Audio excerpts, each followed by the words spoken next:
Estamos en la séptima semana de clases, de curso. Me alegro mucho de bueno, poder llegar al final con bueno, varios de ustedes. Hay algunos que han quedado medio en el camino de la lista que...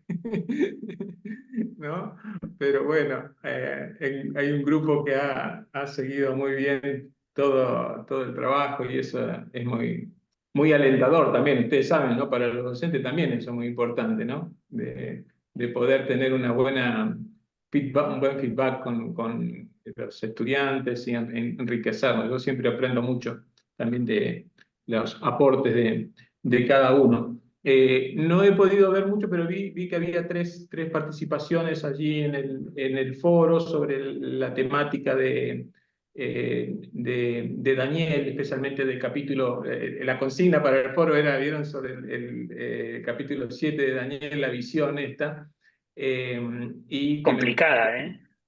Sí, Complicada. Yo no me llegaba estaba como pensando, bueno, cuando leía sobre a quién tomo, ¿no? Porque, o sea, o a quién pensaría que se dedicaría a esa parte, porque, bueno, sí. hay mucha lectura de eso, ¿no? Entonces, Sí, sí, sí. Sí, estas cosas son justamente, es un lenguaje altamente simbólico y está abierto a la interpretación. Por eso tampoco conviene tener interpretaciones tan cerradas y unívocas de las cosas, porque primero que no lo son, y después que eso también sirve para diferentes épocas y diferentes situaciones. Así que... pero tiene un lenguaje, tiene referencias que, digamos, de alguna manera aluden a las situaciones que se van dando. Quizás estaba pensando, quizás sería bueno empezar con eso, así en la clase de hoy, sobre ese tema del capítulo 7, sobre esa visión, digamos, y después ver un poquito más en general el lenguaje apocalíptico y el contexto de producción de estos textos. Y yo le fui agregando, vieron que yo cada clase le fui dando textos de cada profeta y yo les voy a dar también una listita, quizás para la próxima lo voy a poner en la introducción general de cada módulo, esos textos para que les queden a ustedes también como referencias de textos, digamos, en este caso, para el módulo 7 de la tradición apocalíptica, que están presentes en varios profetas, en casi todos los profetas, pero les voy a pasar algunos de Ezequiel, de Isaías, de Zacarías, los tres evangelios que también tienen textos así de orientación, proféticos de orientación escatológica y apocalíptica, el Apocalipsis de Juan, etcétera, ¿no? Después se los paso. Pero una de las cosas que yo quería, que siempre reafirmo, después lo vamos a ver un poquito, lo vamos a desarrollar un poquito más, es tener siempre en cuenta el contexto en el cual surgen. Por eso está armada la materia de esta manera, por épocas, para no ver los libros sueltos así, sin tener una pata sobre la realidad social, política, económica que vive el pueblo, que son en general situaciones muy críticas y límites, ¿no? Bienvenido, Raúl, se agregó. Un gusto verte también. Eh, entonces, bueno, yo les propongo, ya que venía de la parte de la consigna, empezar con un poquito así el abordaje de la interpretación de esta visión del capítulo 7 de Daniel. La consigna era, ¿no? Que un poco por qué era ese lenguaje simbólico, críptico, ¿no? Y hacer como un intento, creo que algunos lo puso, a quién podría referirse esa cuarta bestia más fea y mala de todas las bestias, digamos, ¿no? Eh, así que, bueno, quizás podrían comentar algo de lo que ustedes yo, vieron, yo ¿no? Los que pusieron puse, algo en el foro y los que no, también por ahí tienen algún aporte sobre eso. sí, yo puse Sí, que, bueno, perdón, sí, María, si querés, Daniel, dale, María, Daniel, después no. María. Dale, dale. Em, bueno, el tema de la figura simbólica, algo que puse en el texto fue que era clave porque había que estar muy loco nombrarlos y decirlo con nombres propios, ¿no? Ya que había una persecución bastante interesante, tanto religiosa como social y todo hacia los judíos. Ujú. Creo que, como se han visto en otros lados, en otros textos también proféticos, este tema de usar el lenguaje simbólico creo que es clave. Y con el tema de a quién iba dirigido, tuve muchas dudas porque a priori elegí el Imperio Romano, eh, pero depende mucho de qué lugar se haya, o sea, se date cuándo fue escrito el texto, ¿no? O cuándo fue. Exactamente, Por eso exactamente. es como, por eso digo que fue un tema difícil para pensar. A priori puse Imperio Romano porque pensé que Epífanes eh, era como uno de esos de los cuernos, ¿no? Ese como un, un mal menor, o sea, ¿no? Como que el cuerno, que es de cuarta persona sale un cuerno y bueno, Ujú. yo consideré tal vez que Epífanes sea eso, o sea, simbolizado ahí, y que o sea, la cuarta bestia, la gran bestia, sea el Imperio Romano. Pero bueno, también depende mucho de qué postura se toma también de dónde está, de dónde parte Daniel, ¿no? De qué. Claro, bueno, eso es clave también, eso es clave, por eso yo, digamos, en general los autores ubican el libro de Daniel para leerlo correctamente en la época griega, cuando los romanos no es que no existen, pero todavía no están expandidos y no han ocupado la tierra. En la última etapa, más adelante, o sea, recuerden que el general Pompeyo ocupa Palestina En en el el año 68, ¿no? 63. Ah, 63 sí. antes de Cristo. Y ya los romanos tenían protectorado en muchos lugares, digamos, o sea, se habían desarrollado bastante, pero incluso en el segundo siglo en el que estamos hablando, en esta época de la Revolución Macabea y todo esto, ¿no? Pero, digamos, después, por supuesto, estos textos pueden ser leídos en la época romana, pensando en los romanos, pero, digamos, siempre me gusta partir de la interpretación en lo posible. Si se sabe aproximadamente de cuándo proviene el texto, pensarlo en relación con ese contexto. Y en este caso son los griegos, pero hay que ver, ahí hay como un pequeño discernimiento que podemos hacer sobre eso. Pero antes de eso vamos a ver un poquito las reflexiones que ustedes tenían. María Luz también Sí, agregó algo allí. sí, el capítulo 7 empieza diciendo que es durante el reinado de Belsasar. Eh, Tiene mucho que ver con el capítulo 2 donde ya había hecho Bien. había un sueño del rey Nabucodonosor con una estatua formada por cuatro metales distintos que Ujú, simbolizarían los distintos reinos también, distintos ujú, imperios, ujú, que todos serían barridos por el ujú, reino de Dios. Y acá en el capítulo 7, en vez de cuatro metales, son cuatro bestias que ujú, van un león, un leopardo ujú, eh, alado, ujú. este, Un y oso. Un un oso. oso.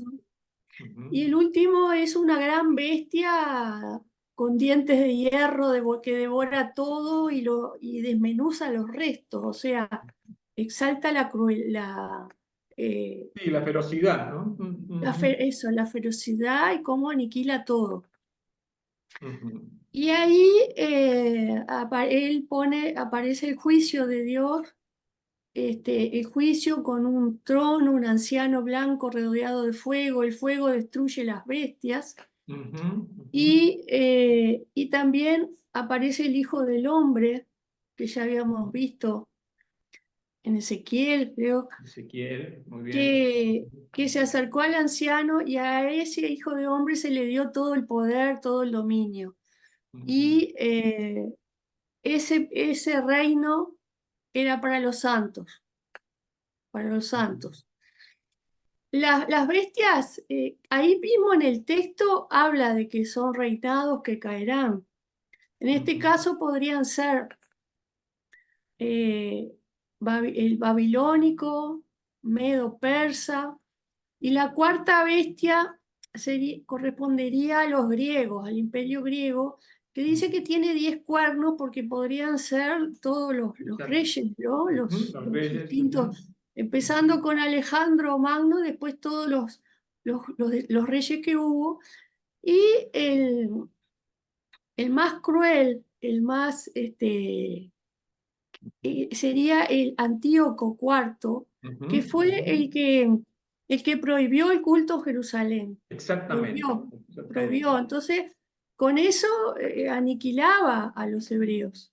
Ujú, Fue el más cruel en ese sentido, ¿no? Él se sentía amenazado por el culto exactamente. de Ujú, los hebreos. Entonces, ujú, por eso esa es la bestia devoradora, porque los devora como pueblo, devora su identidad, su base, su creencia, toda su vida. ujú, Entonces, de todas maneras, esa bestia fue aniquilada eh, por el reino de Dios, no prosperaría. ujú. Y quedaría el pueblo fiel y santo, o sea que hay como un mensaje de esperanza, Ujú, de cambio de la situación, ¿no?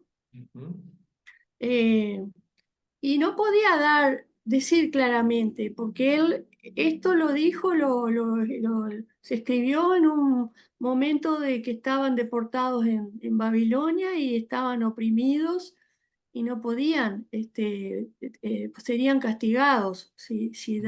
daba la explicación. Muy bien. Ujú. Muchas gracias, María. Gracias también por la conexión con el capítulo 2 que tiene que ver con esa estatua. Tiene alguna relación, pero la orientación que le has dado creo que es la orientación más, que más frecuentemente se da por la interpretación de estos imperios, ¿no? Babilonia, los persas, los griegos, Alejandro, pero después recuerden que Alejandro en 10 años de campaña murió muy joven y se repartieron el manto de Alejandro varios generales y sus territorios. Y los que inciden o que han tenido incidencia para la región de Palestina son los Ptolomeos de Egipto y los Seleucidas con capital en Antioquía de Siria, digamos, ¿no? En los primeros 100 años después de las conquistas de Alejandro fueron de dominación de los Ptolomeos de Egipto y después, al final del siglo IV, tercero, así alrededor del año 200, digamos, fueron ocupados por los Seleucidas. Llegaron a conquistar Egipto porque los herederos de Alejandro se peleaban entre ellos también, así que, y discutían las fronteras en las guerras, digamos, ¿no? Así que en el medio estaba el Camón del Medio, que eran los pueblos que están ahí en el medio, que justo están en la frontera, con los reinos de Palestina, y entonces los Seleucidas, en su deseo de conquistar Egipto, tenían que controlar esa zona que controlaban los Ptolomeos, ¿no? Entonces, eso es algo que se ve muy claramente, y la época de mayor crueldad fue la de este sucesor de Alejandro, digamos, de esta región de los Seleucidas, que era centrada en Antioquía de Siria, ¿no? Claro, Y por por eso eso, ese sería como el cuarto, eso es lo que... Bueno, esto es una interpretación. sí. Después nosotros lo podemos interpretar de otra manera, pero es como más o menos la mayoría de los estudios que hay sobre esto, es cómo se interpreta en ese contexto. Que se utilice el lenguaje de Babilonia y se habla como si ahí el capítulo 1, vieron que habla de Daniel digamos que está en una corte de Babilonia con sus compañeros y todo. No es problema eso, porque eso es más bien, digamos, aunque no sea de la época, eso, Babilonia tiene que ver con el siglo VI antes de Cristo, y ahora estamos hablando del siglo II, alrededor del Antíoco IV Epífanes es del siglo II, 160, 170 antes de Cristo, ¿no? Eso no es problema, porque así como hemos visto, hay otros textos que se refieren a Nínive, aunque Nínive hace cientos de años ya no existía, solamente por el recuerdo de la maldad, de esa ciudad cruel, etc. Nínive y Babilonia son nombres que evocan imperios de crueldad, digamos, ¿no? Así que no es tan extraño eso, digamos, y son... después vamos a volver sobre esto, pero yo quería terminar sobre lo del capítulo 7 porque lo del capítulo 1 también me parece importante por varias razones, sobre estas cuestiones también de la resistencia y de la conservación de la identidad de Daniel y de sus compañeros. Pero bueno, me gustaría, porque Raúl había levantado la mano y no sé si había alguien más con algún No, aporte sobre esta pero en cuestión realidad capaz específica de que la María interpretación Luz, de la visión del capítulo 7. no, simplemente María Luz lo dio, nada más es situarlo en el siglo II, por ahí, por más que se inaugure en el comienzo como una visión en ese otro contexto, y entonces, bueno, es una literatura de resistencia, entonces, porque anima, ¿no? A que son reinos temporales, les plantea un tiempo cortito, 2 años y medio, y le da un plazo, ¿no? Y es una expectativa en el reino de Dios, que creo que lo he comentado, ¿no? Pero justo es oportuno. Moltmann alude a dos mesiologías en Israel, una hijo del hombre y otra hijo de David, una monárquica y patriarcal y otra más humana y universal, que es la que asume Jesús. Muy bien, muy bien. Este elemento del Hijo del Hombre es muy importante en esta visión, digamos, porque es el que hereda el reino y que sobrevive, digamos, ¿no? Que sobrevive a estos monstruos, a estos imperios. Creo que también son textos que pueden ser leídos muy provechosamente hoy en día cuando nos vemos a veces sobrepasados e invadidos por... políticas así incluso globales, ¿no? Que aplastan a mayorías de gente y generan pobreza, etcétera, ¿no? Comparar estos monstruos. ¿Algo más que ha salido del... Sí, a mí Alejandro? sí, a mí me llamó, me gustó toda digamos, una frase tal vez un poco trillada, pero que yo creo que está muy presente ahí, es que nadie escapa al juicio de Dios. O sea, tarde o temprano, Dios o sea, teniendo en cuenta el contexto que había en ese momento, sean los romanos o los griegos, y toda la opresión que venían sufriendo, decir, bueno, la esperanza es Dios. No se, ¿cómo se llama esa la palabra hoy? No se angustien, ahí está, no se angustien porque el juicio de Dios es más fuerte que cualquier reino temporal, ¿no? La interpretación final de cómo mata al monstruo de los 10 cuernos es algo, o sea, muy apocalíptico. Me gustó mucho toda esa parte, pero me quedé con eso. Exacto, muy escatológico, como dice Sergio. Gracias, Sergio. Es Muy... escatológico. Se habla siempre, el lenguaje apocalíptico habla del futuro como de los últimos tiempos, digamos. Apunta a eso justamente como forma de dar una esperanza en un contexto angustiante de sufrimiento, de persecución, de incertidumbre total y de riesgo bien concreto de asimilación y desaparición como pueblo, digamos, ¿no?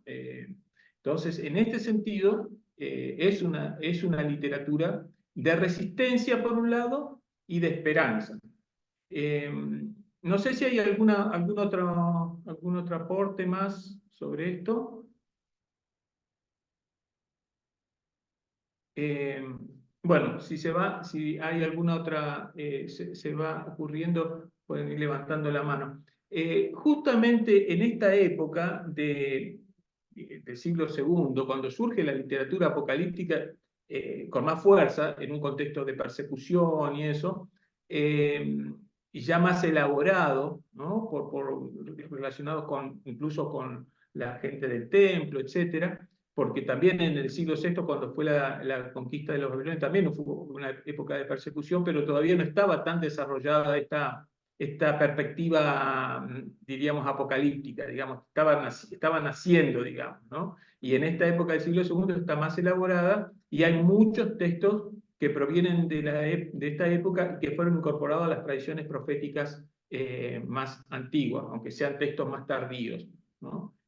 Como literatura de resistencia y de esperanza. Pero no solamente, digamos, ahí creo que en la lectura opcional que yo les di así de complementaria de Croato sobre la época helenística, que no es tan largo, eso se lo recomiendo, es un libro que acompaña muy bien para leer el texto bíblico de sus diferentes épocas, muestra muy claramente que así como surgió con mucha fuerza la literatura apocalíptica como una ayuda para la resistencia y crear una esperanza en un contexto tan adverso, también, y eso como mirando al futuro, también surgió mucha literatura de sabiduría sapiencial, ¿no? Por ejemplo, de los libros, como de los libros deuterocanónicos, el libro de Eclesiástico, Siráside o Bencira, digamos, ¿no? O se llama Eclesiástico, tiene 3 nombres, es el mismo libro, digamos, pero Siráside, Bencira o Eclesiástico son el mismo libro.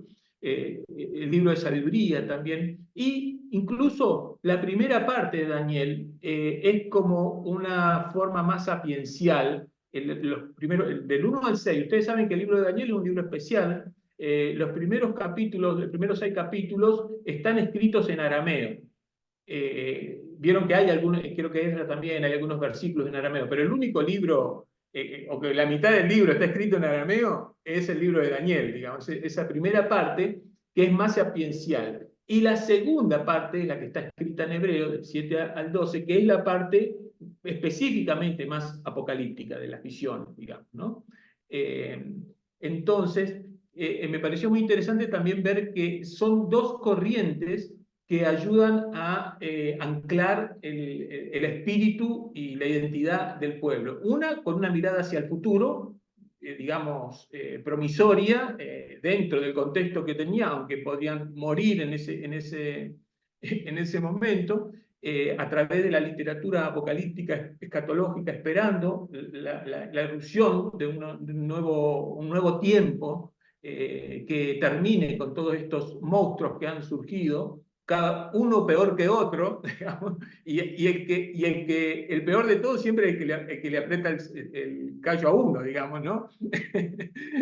Porque los otros son de la historia, pero el que nos joroba a nosotros hoy es el peor de todos, ¿no? Y entonces por eso hay que leerlo así. Y la otra es el recurso, la literatura sapiencial es el recurso a la sabiduría antigua como elemento de anclaje de la identidad, de la memoria histórica, la sabiduría de los padres, cómo actualizar y guardar eso como recurso de resistencia y de fortalecimiento de la identidad frente a estos poderes tan opresivos e invasivos, ¿no? Así que uno, medio para el pasado, rescatando las memorias antiguas, actualizándolas, la historia, la sabiduría, la poesía, para ayudar al pueblo en su momento, y la otra con una mirada hacia el futuro, mirando con la esperanza de la irrupción de este nuevo tiempo. Así que son épocas, o sea que no es solamente lo que surge acá en la literatura apocalíptica. La literatura apocalíptica es algo específico que se desarrolla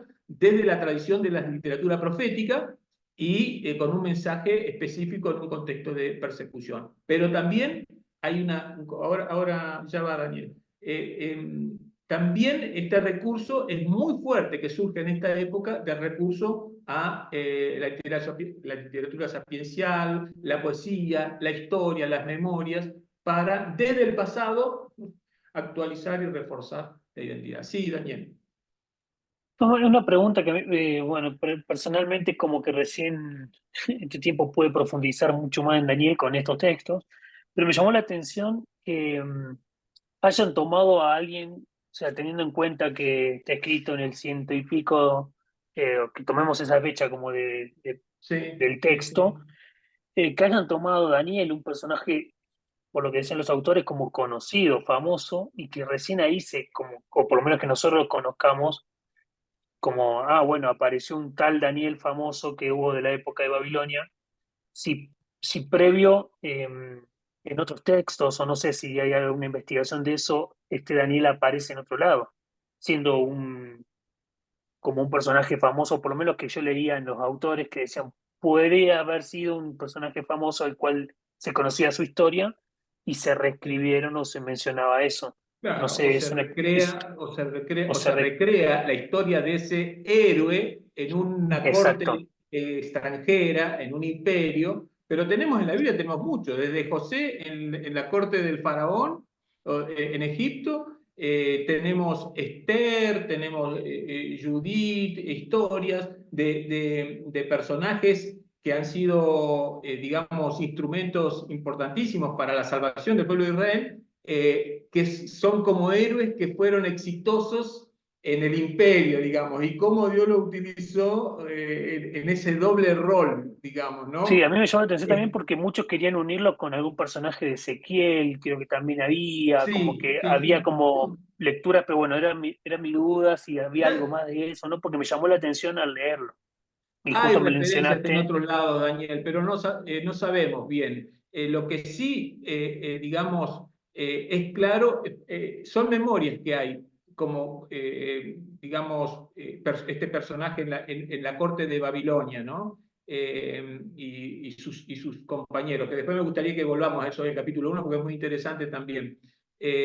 Pero después esas memorias digamos, se las escriben, incluso se las adaptan a otra época, y se toma ese personaje que probablemente haya sido histórico en su momento, pero ya mucho más elaborado, contando una historia y articulándolo con otras cosas que, digamos, ayudan al mensaje, a actualizar el mensaje en el contexto particular que están viviendo. Así que no tenemos que extrañarnos tanto que se haga esto, digamos, ¿no? De tomar un personaje por ahí de otra época, de la época de Babilonia, y sobre esa historia, sobre esa memoria conocida, digamos, se elaboran una serie de tradiciones y se va haciendo se va construyendo un nuevo personaje literario, digamos, alrededor de ese personaje histórico. Pasa con Isaías también. Nosotros tenemos tres libros de Isaías de tres épocas totalmente diferentes, pero están digamos, atribuidos o de alguna manera puestos dentro de la corriente de un profeta histórico del siglo VIII, del cual se tiene una memoria, pero, digamos, no podemos pensar que él escribió todo eso, digamos, sino que es la referencia histórica de todas esas tradiciones que se desarrollaron después. Es como Moisés, digamos. Moisés estableció una tradición y de ahí viene toda una corriente de tradiciones que se funda a través de ese profeta. Moisés, el caso de Isaías o de Ezequiel. Así casi pasaron con todos los profetas, especialmente los grandes profetas, que son colecciones de predicaciones, de textos, que se han juntado, que se han seleccionado, se han ordenado, se han editado sucesivamente, hasta el momento que llegan a la edición final, que llegan a estar como los conocemos hoy aproximadamente, digamos, ¿no? Que en el caso de los profetas, eso ocurrió aproximadamente en el año 200 antes de Cristo. Esa es una de las explicaciones que dan los estudiosos de por qué el libro de Daniel no entra en la tradición de los profetas. Porque el libro de Daniel llegó después, si no tendría que haber entrado, digamos, en el canon profético de la Biblia hebrea, y no entró. El libro de Daniel está entre los escritos, de la tercera parte de la Biblia hebrea. ¿Se entiende? Bien, María estaba con la manito arriba. Sí, eh, la primera parte, que es la que yo conocía más, porque bueno, son las historias que se enseñan en la escuela dominical, todo eso. Sí, El capítulo 1 al 6 es como un manual de resistencias, es exactamente, impresionante, exactamente. porque qué increíble la estrategia del opresor de tratar de meter a estos hebreos más inteligentes o estos que más educados, de meterlos en la cultura de Babilonia, de enseñarles sus costumbres, de llevarlos a comer la comida de ellos, de impregnarlos en la cultura, ¿no? Una Ujú, colonización en el exilio. ujú. Eh, y como una y otra vez Daniel y los amigos van rechazando, convence al jefe de los eunucos de que no le dé la Excelente, comida excelente. Sí, que sí, sí. Nabucodonosor mandó darles, y dijo, bueno, hacemos una prueba, dentro de 10 días vemos quién está mejor, si los que comen esa comida o nosotros. Muy bien. Lo mismo cuando la estatua, que quieren que adoren la estatua Ujú. y no lo hacen, porque una y otra vez intenta mostrar que el rey, el Dios de ellos, es más poderoso que ese rey.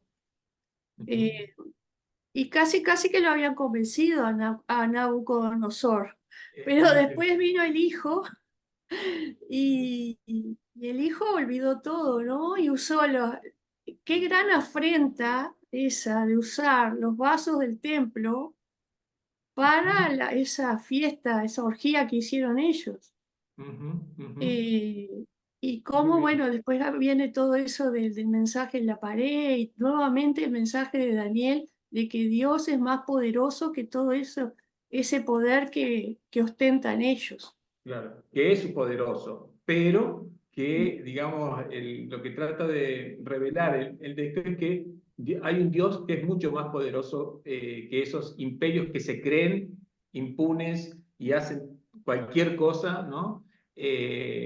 Pero esos imperios van a tener fin, ¿no? Bueno, aprovecho entonces para agregar lo que dice María Luz en ese primer capítulo. Bueno, este tema de la comida, yo creo que lo he mencionado en otro momento, a nosotros parece algo quizás medio trivial, pero en un contexto donde está en juego, digamos, la asimilación total y desaparecer como pueblo, no es algo trivial de que haya tradiciones propias de dieta, de comida o de costumbres particulares. Y algo y también que se resalta en ese primer capítulo es que estos jóvenes guardan sus nombres hebreos, ¿no? O sea, les ponen nombres, Eso es lo otro, le pone les nombres. ponen nombres, los nombres babilonios para para sus cargos y su rango en el imperio, pero ellos guardan su nombre hebreo, que es el nombre de su identidad. Entonces, sus nombres, sus dietas, su Dios, él, y las trampas que le ponen los otros ahí para, ¿no? para hacer adorar la estatua, y el otro sale, igual va a adorar a la mañana, mirando a Jerusalén, no sé, como haciendo lo que él tiene que hacer, tiene que adorar a su Dios, digamos, ¿no? Aunque eso lo ponga en riesgo de muerte frente al rey, ¿no?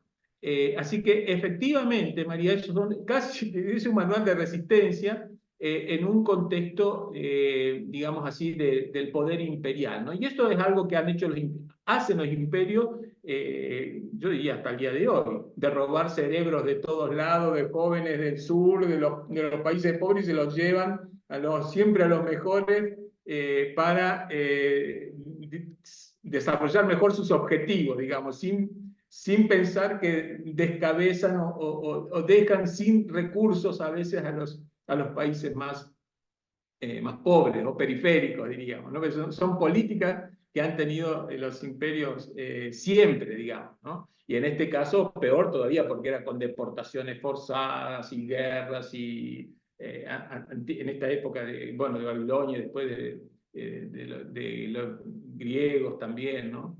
Que eran muy duras. Así que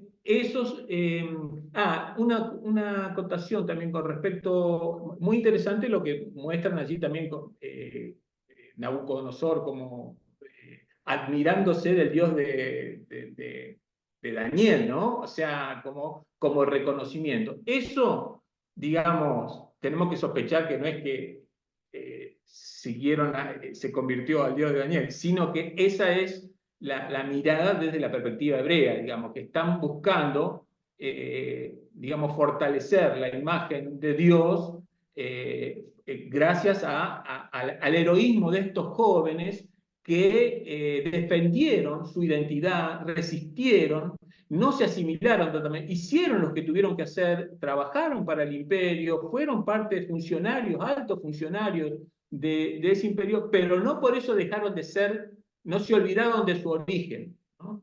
Siguieron guardando su identidad, su Dios, su lengua, digamos, es un poco lo que quiere mostrar. Nosotros sabemos que después de la época del exilio, el pueblo hebreo dejó de hablar el hebreo, digamos, ¿no? Pero bueno, estos textos tratan, justamente como son un manual de resistencia, tratan de alguna manera amplificar esos rasgos para fortalecer la imagen, la autoimagen bastante decaída y destruida que tenían los hebreos a partir de todas estas desgracias que le había pasado. ¿Se entiende?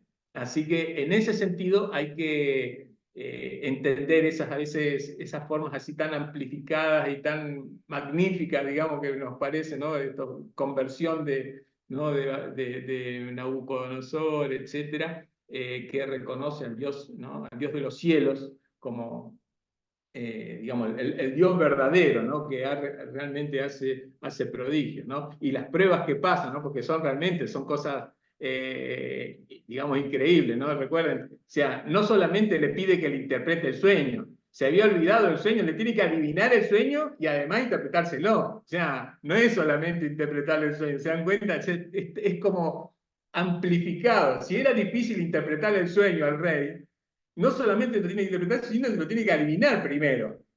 El rey dice, sí, me olvidé del sueño, tenés que decirme qué soñé y además después tenés que interpretarme. ¿Qué significa eso, no? Y eso es lo que hace Daniel, y eso es la riqueza también que tiene estas construcciones de estos personajes que son tan importantes para la tradición del pueblo de Israel, y creo que para nosotros también como herencia espiritual a través de la fe cristiana. Sí, Ramford estaba levantando la mano. Sí, profe. Ese énfasis que le da ahí en los primeros capítulos a Daniel y a sus amigos cuando se guardan o cuando preservan la identidad, y hace una comparativa, a pesar de que ellos están en cautiverio, que los hallaron 10 veces mejores. Ese número, Sí. ¿hay alguna numerología bíblica? ¿Hay alguna hermenéutica, algún sentido que quiera marcar allí el autor? Bueno, usted sabe que en la tradición así judía hay bastante juego con ese tema de la numerología y esas cosas, ¿no? O sea, ustedes saben, hay algunos números que son, podría decir, más simbólicos y más importantes, ¿no? Como por ejemplo el 12, ¿no? El 12 que es, digamos, es como el número que representa al pueblo completo, ¿no? De ahí vienen, son los 12 hijos de Jacob, las 12 tribus. Después están los 12 jueces, los 6 menores y 6 mayores, después el libro de los jueces, los 12 profetas menores, las 12 puertas de Jerusalén. Es una referencia, o sea, hay algunos juegos con los números, pero no hay que tomárselo tan estrictamente. O sea, hay algunas cosas que uno puede así inferir de los números, pero es como un elemento que, digamos, puede ser también interpretado en algunos casos, digamos, ¿no? Y que pueda dar, cuando eso ayuda a dar algo de luz, a interpretar algo, es bueno, digamos, ¿no? Porque le da alguna pista para interpretar algo. Ahora, no siempre en todos los números coinciden. Estuvimos viendo este tema, por ejemplo, los 10 cuernos. ¿Quiénes son los 10 cuernos? Y los 3 cuernos y el cuernito chiquito, que es como medio complicado. Hay cierta simbología, quizás para ellos que estuvieron en ese contexto lo tendría más claro que lo que tendríamos nosotros ahora, digamos, ¿no? Que ya pasó la historia. Quizás para ellos toda esa numerología, ese juego con esos números, probablemente tenía algún significado más específico, digamos, ¿no? Que hoy lo hemos perdido. Y entonces, bueno, por ahí especulamos, hacemos algunas interpretaciones, pero diría que en eso tenemos que tener cuidado. Y en estas cosas, especialmente en este lenguaje así tan simbólico, críptico de alguna manera, alusivo, poético, diría yo, también, tenemos que cuidarnos de no dar interpretaciones taxativas y únicas, ¿no? O sea, tenemos que, es para conversar, para interpretar, para ver cómo aplicar a veces estos textos, cómo nos pueden ayudar a nosotros, ¿no? Como literatura de resistencia y de esperanza, porque lo que lamentablemente a veces se hace con la literatura apocalíptica es o para meter miedo, digamos, hacia contextos religiosos a veces, ¿no? El fin del mundo, la catástrofe, solamente como un elemento, sin entender un poco todo este trasfondo que tiene la literatura apocalíptica, ¿no? Y bueno, estos monstruos, hay un elemento simbólico también que tiene que ver con la mitología antigua. Estos 4 monstruos salen del mar. Ustedes saben que el mar, el abismo del mar, es un lugar del mal, digamos, ¿no? En la tradición mitológica antigua, digamos, ¿no? Entonces no es casualidad que estos monstruos salgan del mar, como el símbolo el lugar del mal, de donde viene el mal, o las tormentas, el peligro, etcétera, ¿no? Y representan a los imperios que han arrasado al pueblo y al país en diferentes épocas. A mí me gustaría, bueno, si no hay algún otro comentario, o después puede surgir, que veamos un poquito, si podemos ver juntos allí en el capítulo 7, hay como una interpretación a partir del versículo 13 sobre la visión, digamos, ¿no? O sea, si quieren lo vemos, yo lo tengo en la Dios habla hoy, Daniel sería 7:13. Bueno, y dice así: yo seguía viendo estas visiones en la noche, y de pronto vi que venía entre las nubes alguien parecido a un hijo de hombre, el cual fue a donde estaba el anciano, porque había hablado del anciano, del trono, ¿no? Y le hicieron acercarse a él. Y le fue dado el poder, la gloria y el reino. Y la gente de todas las naciones y las lenguas le servían. Y su poder será siempre el mismo, y su reino jamás será destruido.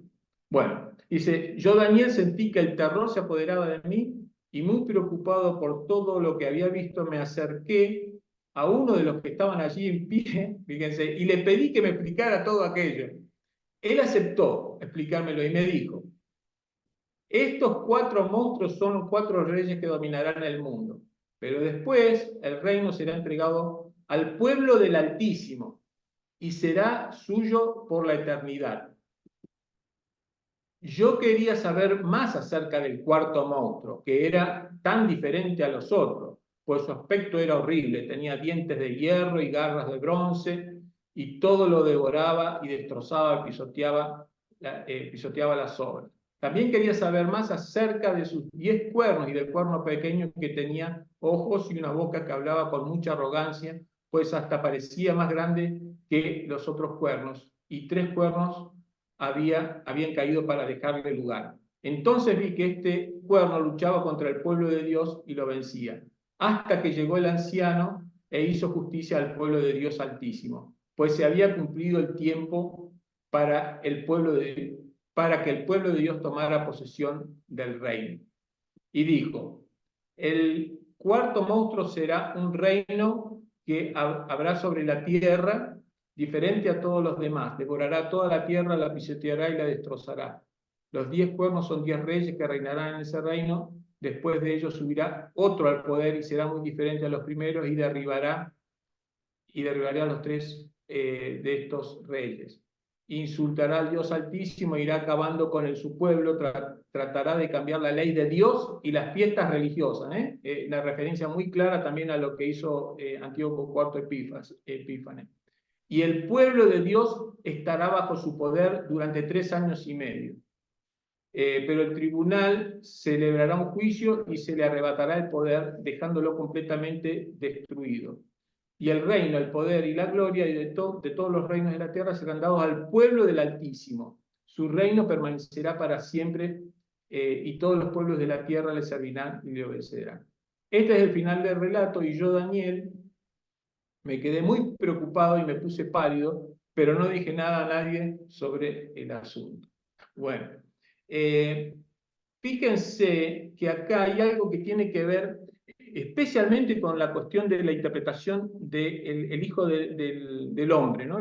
Recuerden que yo creo que le había comentado algo un poco sobre el giro, es un hebraísmo que significa ser humano, digamos, para poner el foco en el ser humano, pero en esta visión está de alguna manera interpretado como el pueblo, digamos, le da la identidad del pueblo. El pueblo es el que finalmente va a vencer frente a estos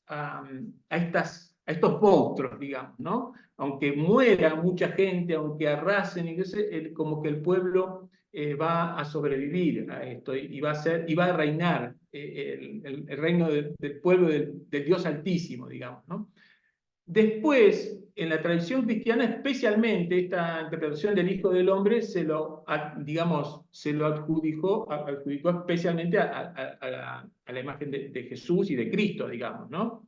Como este Mesías, Dios, ser humano y divino, digamos, ¿no? Pero fíjense, lo que quería remarcar es que en la misma visión, en la misma interpretación que le da este amigo que se acerca, Daniel se acerca ahí a uno que le pregunta qué significa esta cosa que no entiende, y esta persona le explica ahí lo que significa, y es la interpretación un poco que se hace de la visión, es que es una de las claves para leer esto, ¿no? Que este hijo de hombre, que es el ser humano, digamos, ¿no? Va a vencer a estas potencias terribles, que va a sobrevivir, ¿no? Podemos quizás hacer alguna analogía con las luchas de los pueblos, ¿no? Que frente a opresiones imposibles resisten y sobreviven, ¿no? Siempre hay un dicho antiguo, ¿no? Que a veces los ejércitos aplastan a los pueblos, pero ejército contra pueblo siempre gana pueblo, porque pueden matar a muchísima gente, pero van a sobrevivir y van sí, resistir y van a poder sobrevivir seguramente, ¿no? Y probablemente fortalecidos, ¿no? Frente a los poderes del mal que los amenazan. Me parece que es también muy rico para leerlo, especialmente en las situaciones adversas de incertidumbre, de opresión que podemos vivir en nuestro mundo actualmente. Ese es uno de los mayores desafíos que a mí se me presenta, por ejemplo, en esta materia y especialmente con esta literatura. Tratar de orientar bien la lectura de acuerdo a este trasfondo, a este trasfondo histórico, social, político, de opresión, y no leerlo así solamente como una lectura de ficción, el Apocalipsis Now, qué sé yo, como una literatura de ficción de catástrofes que sirven para meter miedo y no para construir para hacer la resistencia y para crear esperanza en el pueblo, ¿no? Y es un ejemplo, esto que le decía del Hijo del Hombre, de las diferentes interpretaciones que puede tener una visión de este tipo y que son válidas. Sí, digamos, la interpretación hecha en relación con Jesús, del Mesías, en la relectura del Nuevo Testamento, a partir del hecho de Cristo, que me parece válida, no anula una interpretación, podríamos decir, colectiva, atribuida al pueblo, digamos, ¿no? Que resiste y que vence a los poderosos, a los monstruos que surgen del mar y que los arrasan, ¿no? Así que eso me parece también importante. Entre los textos que yo les quería compartir, que vienen, tomen nota porque no los había puesto en los textos que pusimos ahí introductorios. Textos apocalípticos, le voy a dar así una lista breve, no todos, pero así de los más conocidos. Textos apocalípticos que están repartidos en diferentes partes del texto bíblico, que especialmente los del Antiguo Testamento son tardíos, probablemente de la época griega, y que después fueron insertados en los libros más antiguos, por ejemplo, los libros de Ezequiel o de Isaías. Le paso las citas. El libro de Daniel es el que estuvimos viendo ahora, y para los que no lo vieron, el capítulo 1 y el 7, bueno, no es tan largo, se puede leer todos esos 6 primeros capítulos que tienen ese trasfondo sapiencial de este sabio en una corte extranjera, como un héroe del pueblo, me parece riquísima, y la literatura, la parte apocalíptica, la parte hebrea del libro de Daniel, del 7 al 12, también lo pueden leer, pero la clave, el énfasis lo puse en el capítulo 1 y en el capítulo 7, que son muy, muy interesantes, como hemos ahí trabajado en esta clase. De los otros textos, capítulos 24 y 27 de Isaías, es lo que le llaman el pequeño Apocalipsis de Isaías, ¿no? Que son textos tardíos y que fueron insertados en ese primer Isaías, ¿no? del 24 siglo. 24 y 27. 24 al 27. Isaías, capítulo 24 al 27, es considerado el pequeño Apocalipsis de Isaías. Después está Ezequiel 38-39, no sé si ustedes se acuerdan esta historia de Gog y Magog, también es una imagen de ejércitos invasores que vienen del norte, que son desconocidos porque ese nombre no existe, digamos, ¿no? Pero bueno, todos los imperios venían del norte, salvo Egipto, que era el vecino de toda la vida más cercano. Todos los otros imperios, Asiria, Babilonia, Persia, incluso los griegos, siempre venían del norte, digamos.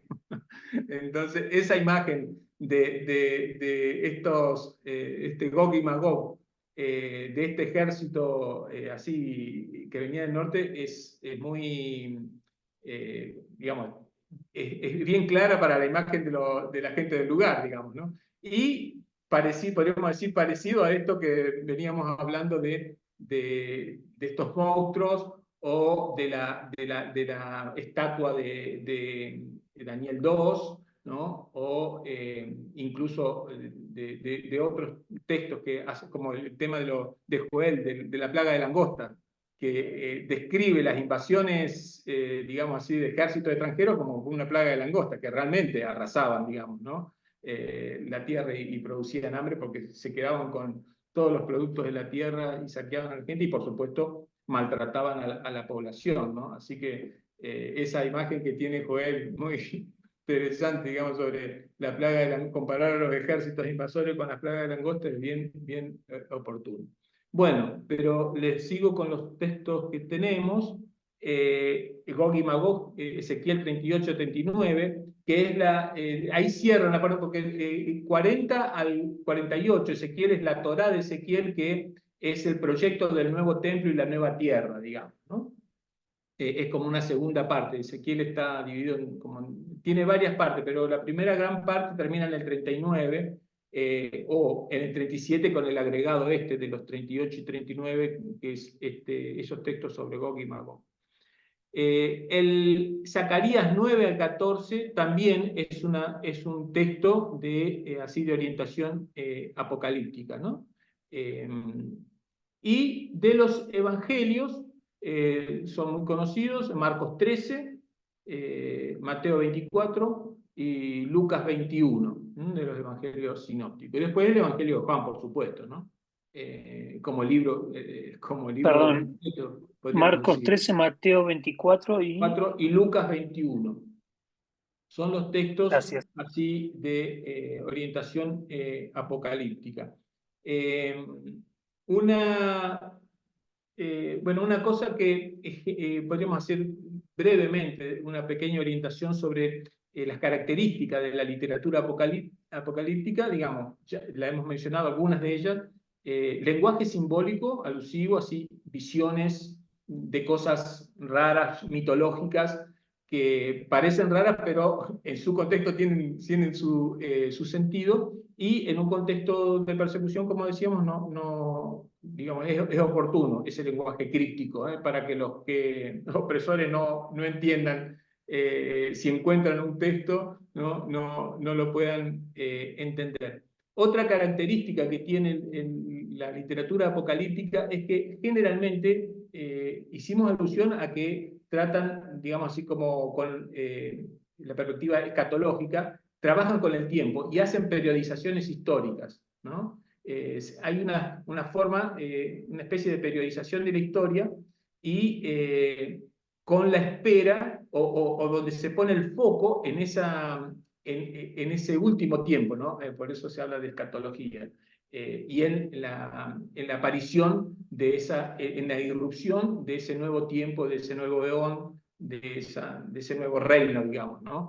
Que en algún momento va a llegar. Esas son como cosas, características generales que tiene la literatura apocalíptica, ¿no? y estas cuestiones también apuntadas a la resistencia, a características de defensa de la identidad propia en el contexto donde está el pueblo, ¿no? Que está resistiendo. Entonces son elementos que ayudan. Y es muy creativo, ¿no? Porque en un momento donde recuerden que la crisis de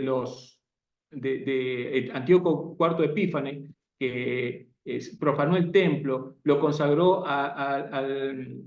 al Zeus olímpico. Algunos dicen que sacrificó un cerdo como forma de ofender de manera así fea a los judíos. Él tenía, como decía María, tenía la idea, se sentía perseguido por los judíos que, digamos, que lo amenazaban, digamos, su control territorial. Eran rebeldes, no se sometían, digamos, y llegó a la conclusión que el tema de la religión era un tema clave para esa resistencia, y si lograba desarticular eso, iba a lograr el objetivo, que era doblegar al pueblo judío. No lo logró, y hubo una rebelión, que fue una de las rebeliones más resonantes, creo que la única exitosa en toda la historia, porque todas las otras rebeliones fueron aplastadas por los griegos, por los romanos, por todos los imperios. Los macabeos fueron la única rebelión exitosa, así entre comillas, porque después tienen sus problemas, que lo podemos resumir brevemente ahora.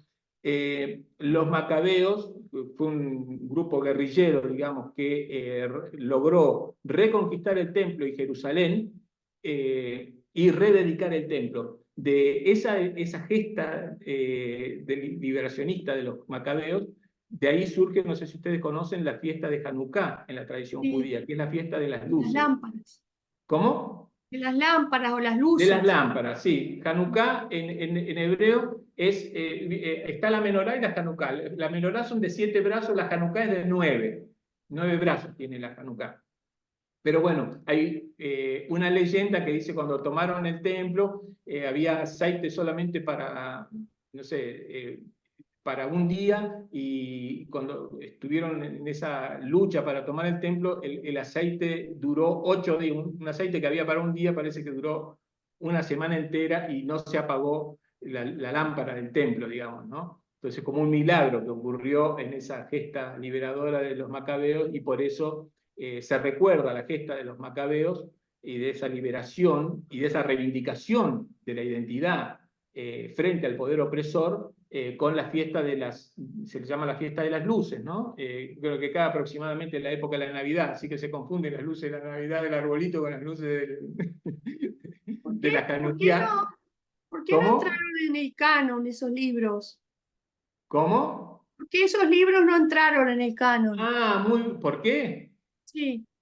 Es muy fácil eso, es claro. Esos libros, bueno, Macabeos, hay 4 libros de Macabeos. En el canon, en el deuterocanónico, en la tradición deuterocanónica que están en las Biblias católicas, aunque ahora la Sociedad Bíblica también publica los libros deuterocanónicos, donde Dios habla hoy, hay primera y segunda Macabeos. Hay otros, tercero y cuarto, que no están en esa colección. No están en el canon porque no provienen de la Biblia hebrea.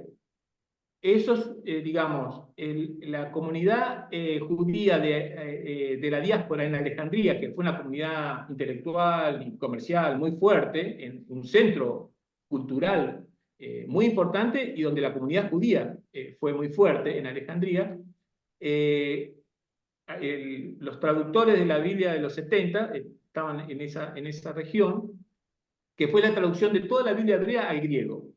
Cuando se tradujo toda la Biblia hebrea al griego, esa comunidad de la diáspora agregó a todos los textos traducidos del hebreo 7 libros escritos en griego, ¿no? Que son estos libros, ¿no? El primero, segundo Macabeo, Sabiduría, Eclesiástico, Judith, Tobías, agregados a Daniel y agregados a Esther en griego.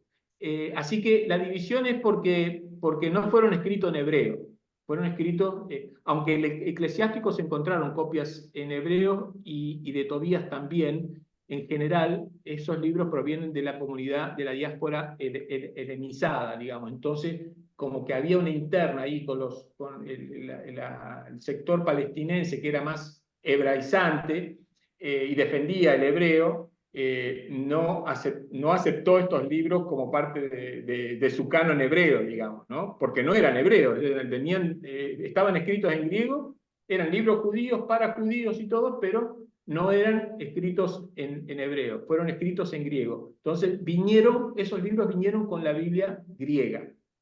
Entonces, y después, yo diría más por cuestiones políticas, por otras cosas, después la Reforma, Lutero los tradujo, después los relegaron, los pusieron al final del Antiguo Testamento y al final después las ediciones los sacaron. Pero bueno, no, eso no creo que no genera un mayor problema para la tradición, el trabajo con la tradición. Hay 7 libros agregados en esos que se llaman libros deuterocanónicos, son un segundo canon que vienen de la Biblia griega. Y esa es la situación. Pero después hay un montón de otros libros que llaman apócrifos, pseudoepígrafes, muchísimos. En Qumrán se encontraron muchos también que son de la tradición judía, pero que no están en el canon, ¿no? Así que, porque el canon no puede ser infinito, ¿no? Tiene que ser, el canon siempre es una idea de límite. Los judíos que siempre estuvieron, especialmente cuando tuvieron esas situaciones límite de catástrofe, especialmente la caída de Jerusalén en el siglo VI y en el año 70 después de Cristo con los romanos, decidieron cerrar su canon como forma de tener, digamos, una referencia concreta del cual agarrarse. Hay un libro de Hans de Witt que se llama en la diáspora, en la dispersión el texto es patria, o sea, para los judíos el texto fue su patria, ¿no? En la diáspora. Entonces se vieron forzados a cerrar su canon como una forma de tener una referencia concreta para la tradición, sus prácticas y sus enseñanzas, ¿no? Y eso fue, digamos, ocurrió al final del siglo I, después de la caída de Jerusalén por parte de los romanos, ¿no? Así que eso es un poquito la división. Pero me había quedado con el tema de dónde veníamos antes, que me desvié por la cuestión acá de los deuterocanónicos. Con respecto a eso, este Sí. sería el argumento de lo mal llamado el silencio de Dios esos 400 años, porque se comprende que hubo intervención de Dios a través de la historia, aún en la resistencia contra los persas y los griegos, los macabeos. Sí. Es verdad. Lo que dicen, digamos, le llaman el silencio porque, digamos, no hubo un desarrollo, digamos así, tan fuerte de la tradición profética. Pero si uno considera la cuestión apocalíptica, que es un típico desarrollo de la tradición profética, digamos, Dios no estaba callado, digamos, ¿no? Podemos ver que en la literatura apocalíptica había una expresión de esa manifestación de Dios y incluso lo que sí, digamos, tendríamos que, yo creo que se lo he dicho en algún momento, que después del exilio, con el segundo templo, y digamos el establecimiento del segundo templo, la clase sacerdotal, toda la cuestión de la Torá, los preceptos, los reglamentos de pureza, el ritualismo y el legalismo fueron, digamos, ganando terreno y la tradición profética fue más ahogada, digamos, ¿no? Fue oprimida o relegada, podríamos decir, de alguna manera, ¿no? Y entonces eso también influyó, ese ritualismo y ese legalismo con el cual luchó Jesús también en su momento, ahogaron un poco la tradición profética, esa tradición vital que hacía al pueblo estar despierto y confrontarlo, e incluso confrontar a las autoridades, realmente, digamos, se vio opacada y por eso yo creo, en ese sentido se habla un poco así del silencio. Pero podemos ver señales y el tema de esta rebelión de los macabeos y el triunfo de esa rebelión como una señal también de digamos, esas manifestaciones providenciales, milagrosas, pero que después van a generar, se lo hago brevemente porque ya se nos está terminando el tiempo, lo pueden ver en el libro de Croato también, y que está muy resumidamente también tocado esto. Los macabeos, digamos, triunfan en esa revolución, ¿no? Y después, ellos no eran sacerdotes, no eran de las clases sacerdotales, ellos usurpan digamos, el sacerdocio y el sumo sacerdocio, digamos, ¿no? Y negocian con los seleucidas y con los griegos el cargo. O sea que compran el cargo a los... Entonces va a haber una situación, podríamos, visto dentro de la tradición judía, como una corrupción y como una perversión, digamos, dentro de la tradición. Y eso es lo que para todos los historiadores, por eso se lo quería resumir ahora, para todos los historiadores en general, los que estudian esto, es el origen de la comunidad esenia de Qumran.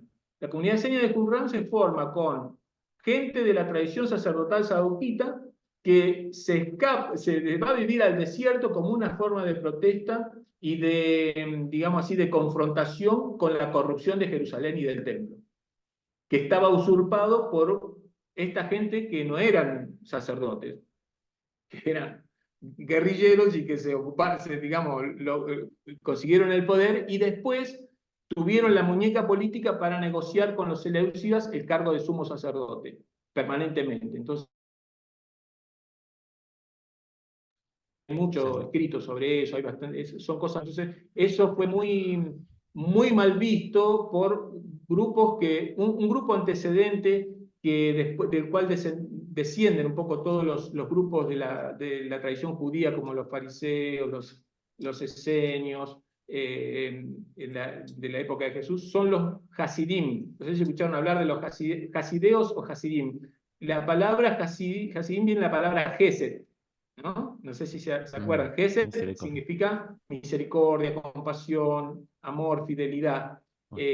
Serían los amorosos, los bondadosos, les llaman los piadosos, que eran gente piadosa que trataba de guardar la tradición y no solamente de manera formal, ritualista y legalista, sino realmente guardar el espíritu y, digamos, ellos veían todo esto que estaba pasando alrededor del templo de Jerusalén como unas maniobras espurias, digamos así, de corrupción alrededor del templo, y entonces una parte de eso, de esa gente, fue la que encabezó este desarrollo de esa comunidad en las orillas del Mar Muerto, la comunidad de Qumran. Eso está súper estudiado porque fue el mayor descubrimiento del siglo XX de la arqueología moderna relacionado con la Biblia, los rollos del Mar Muerto, Qumran y la vida de esta comunidad de los esenios. Y ahí hay ahí hay pilas, como que se reprodujo de alguna manera algo parecido al templo, con pilas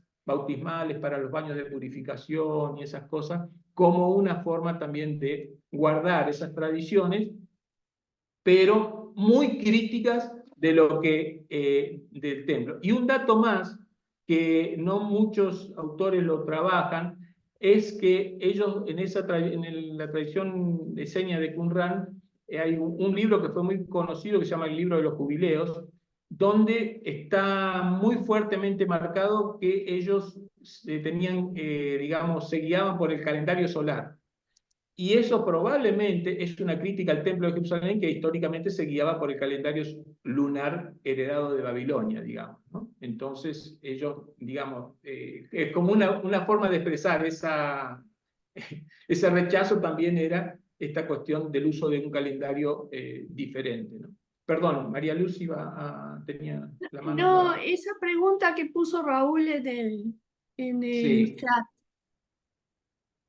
Que sí, ¿Qué cuando puso Raúl? estaban cuando llegó Jesús, entonces seguía esa línea sacerdotal macabea, así negociada políticamente. Ya en la época de los romanos, claro, ya en la época de los romanos ya había otros grupos, porque eso es otra cosa. Estaban los grupos, ustedes vieron, los saduceos son vienen de Sadoc, la palabra saduceo viene de Sadoc, son los relacionados con el templo, con la clase sacerdotal. Ahí ya estaba más instalada la clase, digamos, sacerdotal saducea. Se fueron arreglando esas cosas en la época de Jesús, digamos, ¿no? En la época, digamos, griega sobre todo, ocurrió estos manejos tan espurios criticados en el siglo II. Por eso la mayoría de los investigadores cree que la comunidad esenia se fundó a partir de este conflicto con los macabeos, digamos, ¿no? Y con la familia Hasmonea, digamos, ¿no? Entonces, creen que se inició acá, en esa época, y se fueron al desierto. Fueron destruidos en el año 70 después de Cristo, digamos, ¿no? Pero se fundó en esa época. Después, eso se fue como arreglando de alguna manera porque se fueron organizando de otra manera. Había nuevos grupos, los saduceos, por ejemplo, que eran las familias sacerdotales, los fariseos, que eran maestros de la ley, pero laicos, y generalmente críticos del templo, ¿no? Bastante críticos del templo, porque los fariseos, su lugar principal era un poco las sinagogas y los lugares, eso, mucho más del pueblo, digamos, ¿no? Y eran laicos. En cambio, la clase sacerdotal estaba más, defendía más los intereses del templo, pero no solamente los intereses del templo, sino los arreglos con el imperio. Siempre fueron mucho más la clase, los saduceos, y peor todavía los herodianos, que eran parte de los saduceos, que eran, digamos, parte del partido de Herodes, eran, digamos, muy tendientes a los arreglos con el poder, a ser condescendientes y, de alguna manera, cómplices de la ocupación romana. Ustedes recuerden que en la época de Jesús, digamos, era el protectorado romano, o sea, los romanos ocupaban el lugar, y los judíos tenían un grado de autonomía. Su mayor institución era el templo y los sacerdotes, ¿no? Y las tradiciones de los fariseos, los grupos que había y eso, pero a nivel institucional era el templo la representación oficial que había frente al poder. Y tenían ciertas autonomías en cuestiones internas de su doctrina. ¿Se acuerdan cuando le explican a Pilato? Bueno, esto no sé, que hablan de unas cosas así, que Pilato no entendía nada de esas cosas internas del judaísmo. Lo que a Pilato le interesaba era la paz, y que no hagan olas, y que no se genere digamos así, una rebelión contra la autoridad. Pero las cuestiones de los impuestos, las cuestiones económicas, las cuestiones militares, todas las manejaban los romanos. Los judíos tenían cierta autonomía en estas cuestiones, podemos decir, culturales, identidad del templo, algunas reglas propias que no afectaban los intereses superiores del imperio, ¿no? Principalmente impuestos, cuestiones militares, cuestiones de la economía general. Pero esto escapa un poco a la cuestión así, Sí, estamos en el siglo II antes de Cristo con los griegos. Esto tiene más que ver con los romanos. Sí, Raúl. Una pregunta que había puesto también era el hecho, pues lo había visto, lo vimos en otros libros, que por ejemplo, el hecho de que Isaías 24-27 tenga un sentido apocalíptico, lo traslada la redacción a este siglo II. Porque No, quizás no tanto, no tanto. Porque ya pero estaba sí, cerrado, ¿no? Ahí el claro, profeta, por otro claro. lado, sí. Un No, poquito. quizás no tanto, quizás no tanto. Podemos pensar, los textos, por ejemplo, en el post-exilio, Claro. digamos, del siglo V, casi, o del siglo VI Sí, en sí. adelante, empiezan a surgir algunos textos con esta orientación, digamos. Uno de los más claros es Daniel con el siglo II, pero no es que empezaron los libros, esa orientación apocalíptica en el siglo II. Empezó antes, pero colocado en el primer Isaías, que supuestamente es del siglo VIII antes de Cristo, evidentemente es posterior, los textos del 24 al 27, pero no del siglo II, pero podría ser del siglo IV, siglo V. ¿No? Pero mucho tiempo después del Isaías histórico, digamos, ¿no? Y después, por las redacciones, cómo se fueron elaborando esas colecciones, esas redacciones finales, los pusieron allí, ¿no? Jeremías también tiene, digamos, en casi todos los libros hay algo de esto, y porque tiene mucho que ver con la tradición profética, y eso es una de las cosas que que yo quería dejar así como claro también un poco en esto, que la tradición apocalíptica, la orientación apocalíptica es una herencia específica de la tradición profética, ¿no? Y por eso, digamos, tiene muchos elementos de la herencia profética, pero con elementos novedosos del lenguaje que decíamos, simbólico, críptico, esta periodización de la historia, esta puesta, digamos, poner el enfoque en los últimos tiempos y en esa aparición del reino en un momento, o del Mesías, o del reino, la aparición del reino, este nuevo tiempo, este nuevo eón, en un futuro, como un horizonte de esperanza. Muy poético también, ¿no? O sea, yo creo que hay que tomarlo para interpretarlo, ¿no? Con conciencia, y creo que nos ayuda mucho si uno lo ubica así correctamente como una literatura de resistencia, como decíamos, de fidelidad. Recuerden que una de las cosas que más se requiere en tiempos de persecución es resistirse, no abandonar y ser fiel digamos, a su propia identidad, a su propio, como Daniel, como decíamos, ¿no? Ser fiel a su pueblo, a su identidad, a su nombre, aunque esté en una corte extranjera, pagana, de otros dioses, que encima son malos y opresores de los pueblos, digamos, ¿no? Porque al final te voy a decir, bueno, Daniel estaba en la corte de los babilonios oprimiendo a todos los pueblos, digamos, o José estaba con el faraón oprimiendo a todos los pueblos que era cómplice de lo... Pero bueno, no hay que mirarlo de ese lado, hay que mirarlo de que era uno de un pueblito marginado, pequeño, que llegó a estar digamos, en el top de los dueños del poder del mundo, digamos, ¿no? Entonces, para un pueblito pequeño, eso refuerza su identidad, y no aparece en ningún lado que Daniel o José sean cómplices del poder imperial de los imperios de turno, digamos. Ese no es el foco del asunto, ¿no? Eso es una reflexión que uno podría hacer, digamos, por ahí, digamos, ¿no? Pero bueno, no sé si se entiende el asunto. Bueno, vamos terminando con esto, entonces. No sé si hay algún otro, para terminar, alguna observación, algún eco, alguna resonancia. Muchas gracias por la atención. La semana que viene es 1 de mayo y habíamos quedado, Sí, ¿se cambiaba? quedamos para el viernes, ¿no? Para el viernes, Para el viernes 3. Bueno, a las 19. Sí, a las 19, ¿está bien? Sí, Es lo que habíamos conversado, está. sí. ¿sí? Viernes ¿Puede 3. ser? Bueno, Sí, recuerden sí, también sí. que este último módulo tiene que ver con, creo que una pregunta que había surgido por ahí también, ¿no? ¿Dónde están y ahí un poco para la consigna del foro también, ¿no? ¿Dónde están los profetas hoy, digamos, ¿no? ¿Quiénes son los profetas hoy? Y que algo me parece muy importante para la reflexión de actualización de toda esta herencia, ¿no?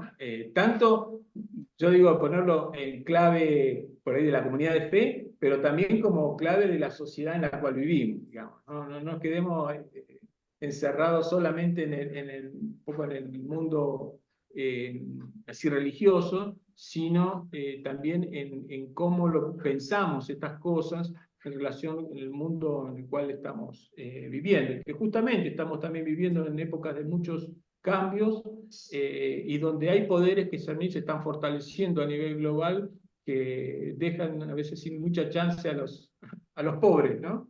Y bueno, creo que estas tradiciones son ricas para aprovechar, ¿no? Para aprovechar y poder tener elementos de resistencia, de fidelidad, ¿no? Al Señor, y de esperanza en contextos donde por ahí falla ese aspecto, ¿no? de la esperanza, ¿no? De la fe, la esperanza, ¿no? Y la misericordia, que nos animemos a seguir la misericordia, la justicia, la paz aunque a veces las señales que vemos de las noticias, uno abre el diario, parece que todo tan desolador en muchas cosas.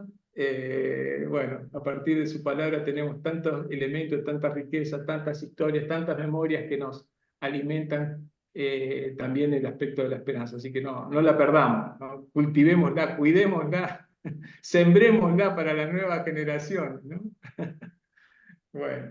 Bueno, gente, muchas Profe, gracias. muchas gracias. Gracias a abrazo. todos. Gracias por la clase. Nos vemos. Hasta la semana que Buenísima la viene. clase. Chao.